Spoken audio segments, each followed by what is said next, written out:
IKEA furniture ಕಂಪನಿನ ಅಥವಾ ನಿಮ್ಮ ಮನಸ್ಸನ್ನ ಅರ್ಥ ಮಾಡ್ಕೊಂಡಿರೋ ಸೈಕಾಲಜಿ ಕಂಪನಿನ? ನೀವು ಐಕಿಯಾಗೆ ಕುರ್ಚಿಯನ್ನ ಖರೀದಿಸಬೇಕು ಅಂತ ಹೋಗಿರ್ತೀರಿ, ಆದರೆ ಮನೆಗೆ ಹಿಂತಿರುಗಬೇಕಾದ್ರೆ ಕುರ್ಚಿ, ಫರ್ನಿಚರ್, ಟೇಬಲ್ ಮತ್ತು ಕುಶನ್ ಅನ್ನ ಎಲ್ಲವನ್ನ ತಗೊಂಡ್ ಬರ್ತೀರಾ. ಪ್ರಶ್ನೆ ಏನಂದ್ರೆ, ನೀವು ಖರೀದಿಸಿದ್ರ ಅಥವಾ ಐಕಿಯಾ ನಿಮ್ಮಿಂದ ಖರೀದಿಸಿಸ್ತಾ? ಇಂದು ಐಕಿಯಾನ ಬಿಸ್ನೆಸ್ ಮಾಡೆಲ್ ಅನ್ನ ಅರ್ಥ ಮಾಡಿಕೊಳ್ಳೋಣ. ಹಾಗಾದ್ರೆ ಐಕಿಯಾ ಏನು ಮಾರುತ್ತಿದೆ? ಹೆಚ್ಚಿನ ಜನರಿಗೆ ಐಕಿಯಾ ಒಂದು ಫರ್ನಿಚರ್ ಅಂಗಡಿ, ಆದರೆ ಇವತ್ತು ಒಂದು ಸತ್ಯ ಹೇಳ್ತೀನಿ, ಐಕಿಯಾ ಕುರ್ಚಿ ಅಥವಾ ಟೇಬಲ್ ಮಾರುತ್ತಿಲ್ಲ, ಅದು ನಿಮ್ಮ ಕನಸನ್ನ ಮಾರ್ತಾ ಇದೆ. ನೀವು ಐಕಿಯಾ ಒಳಗೆ ಹೋದಾಗ ಕೇವಲ ಸೋಫಾವನ್ನ ಅವರು ತೋರಿಸೋದಿಲ್ಲ, ಸುಂದರವಾದ ಲಿವಿಂಗ್ ರೂಮ್ ಅನ್ನ ತೋರಿಸ್ತಾರೆ. ಈಗ ನಿಮ್ಮ ಮೆದುಳು ಕೂಡ ಹೇಳುತ್ತೆ, ನನ್ನ ಲಿವಿಂಗ್ ರೂಮ್ ಹೀಗಿದ್ರೆ ಎಷ್ಟು ಚೆನ್ನಾಗಿರ್ತಿತ್ತು ಅಂತ. ಐಕಿಯಾದಲ್ಲಿ ನೀವು ಸೋಫಾವನ್ನ ಖರೀದಿಸೋದಿಲ್ಲ, ನೀವು ನಿಮ್ಮ ಕನಸನ್ನ ಖರೀದಿಸ್ತೀರಾ. ಐಕಿಯಾನ ಅತ್ಯಂತ ದೊಡ್ಡ ಟ್ರಿಕ್ ಏನಂತ ನಿಮ್ಗೆ ಗೊತ್ತಾ? ಸಾಮಾನ್ಯವಾಗಿ ಫರ್ನಿಚರ್ ಅಂಗಡಿಯಲ್ಲಿ ಅವರೇ ಅಸೆಂಬಲ್ ಮಾಡ್ತಾರೆ ಮತ್ತು ಅವರೇ ಸಾಗಿಸ್ತಾರೆ ಮತ್ತು ಅವರೇ ಇನ್ಸ್ಟಾಲ್ ಕೂಡ ಮಾಡಿಕೊಡ್ತಾರೆ. ಆದ್ರೆ ಐಕಿಯಾದಲ್ಲಿ ನೀವೇ ಹುಡುಕಬೇಕು, ನೀವೇ ಜೋಡಿಸಬೇಕು, ನೀವೇ ಅಸೆಂಬಲ್ ಅನ್ನ ಮಾಡಬೇಕು. ಅಂದ್ರೆ ನೀವು ಹಣ ಕೊಟ್ಟು ಅವರ ಕೆಲಸವನ್ನ ಮಾಡ್ತಾ ಇದ್ದೀರಾ, ಆದ್ರೂ ನೀವು ಖುಷಿಯಾಗಿದ್ದೀರಿ. ಯಾಕೆ? ಬೆಲೆ ಕಡಿಮೆ ಇದೆಯಾ? ಖಂಡಿತವಾಗ್ಲೂ ಇಲ್ಲ. ಇದು ಮನೋವಿಜ್ಞಾನದ ಆಟ.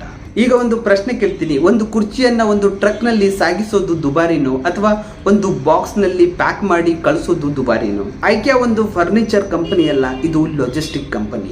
ಒಂದು ಟ್ರಕ್ ಅಲ್ಲಿ 100 ಕುರ್ಚಿ ಕಳಿಸೋದಕ್ಕಿಂತ 1000 ಫ್ಲಾಟ್ ಪ್ಯಾಕ್ ಅನ್ನ ಕಳುಹಿಸಬಹುದು. ಇದರಿಂದ ಎಷ್ಟು ಹಣವನ್ನ ಉಳಿಸಬಹುದು? ಇದರಿಂದಾಗಿಯೇ ಕೋಟ್ಯಾಂತರ ರೂಪಾಯಿ ಉಳಿಯುತ್ತೆ. ಹಾಗಾದ್ರೆ ಇನ್ನೊಂದು ಪ್ರಶ್ನೆಯನ್ನ ಕೇಳ್ತೀನಿ, ಯಾಕೆ ಐಕಿಯಾದಲ್ಲಿ ದಾರಿ ತಪ್ಪುತ್ತೀರಿ? ಇದನ್ನ ಗಮನಿಸಿದ್ದೀರಾ? ಐಕಿಯಾ ಒಳಗೆ ಹೋದಾಗ ಸಾಕಷ್ಟು ಸಮಯ ಬೇಕಾಗತ್ತೆ ಹೊರಗೆ ಬರಲು. ಅದು ಆಕಸ್ಮಿಕ ಅಲ್ಲ, ಅದು ಡಿಸೈನ್ ನ ಜಾದು. ಅವರು ನಿಮ್ಮನ್ನ ಪ್ರತಿಯೊಂದು ವಿಭಾಗದ ಮೂಲಕ ನಡೆಸುತ್ತಾರೆ, ಪ್ರತಿ ಕೋಣೆಯಲ್ಲೂ ಹೊಸ ಐಡಿಯಾವನ್ನ ತೋರಿಸ್ತಾರೆ. ನೀವು ಒಂದು ವಸ್ತುವಂತ ಹೋಗಿ 10 ವಸ್ತುಗಳನ್ನ ನಿಮ್ಮ ಜೊತೆ ತಗೊಂಡ್ ಬರ್ತೀರಾ. ಇದು ಒಂದು ವೆಬ್ಸೈಟ್ ನ ಸೇಲ್ಸ್ ಫನಲ್ ನ ರೀತಿಯಲ್ಲಿ ಕೆಲಸ ಮಾಡುತ್ತೆ. ಐಕಿಯಾದಲ್ಲಿ ರೆಸ್ಟೋರೆಂಟ್ ಕೂಡ ಒಂದು ಸ್ಟ್ರಾಟಜಿನೇ. ಐಕಿಯಾದಲ್ಲಿ ರೆಸ್ಟೋರೆಂಟ್ ಯಾಕಿದೆ? ಅವರು ಆಹಾರದ ವ್ಯಾಪಾರ ಮಾಡಬೇಕೇ? ಇಲ್ಲ, ನೀವು ದಣಿದಾಗ ಕೂತು ಊಟ ಮಾಡುತ್ತೀರಿ ಮತ್ತೆ ಶಾಪಿಂಗ್ ಅನ್ನ ಮುಂದುವರಿಸುತ್ತೀರಿ. ಅಂದ್ರೆ ಹೆಚ್ಚು ಸಮಯ ಅಂಗಡಿಯಲ್ಲಿ ಅಂದ್ರೆ ಹೆಚ್ಚು ಖರೀದಿಯನ್ನ ಮಾಡಬಹುದು. ಇದೀಗ ಐಕಿಯಾದ ನಿಜವಾದ ಸೂತ್ರವನ್ನ ನೋಡೋಣ. ಹೆಚ್ಚಿನ ವ್ಯಾಪಾರಿಗಳು ಕೇಳುತ್ತಾರೆ, ಈ ಟೇಬಲ್ ಅನ್ನ ಹೇಗೆ ಮಾರಲಿ? ಆದ್ರೆ ಐಕಿಯಾ ಬೇರೆನೇ ಕ್ವಶನ್ ಕೇಳುತ್ತದೆ. ಗ್ರಾಹಕನ ಮನಸ್ಸು, ಲಾಜಿಸ್ಟಿಕ್, ಡಿಸೈನ್ ಮತ್ತು ಬೆಲೆಯನ್ನ ಒಂದರಲ್ಲೇ ಹೇಗೆ ರೂಪಿಸೋದಂತ.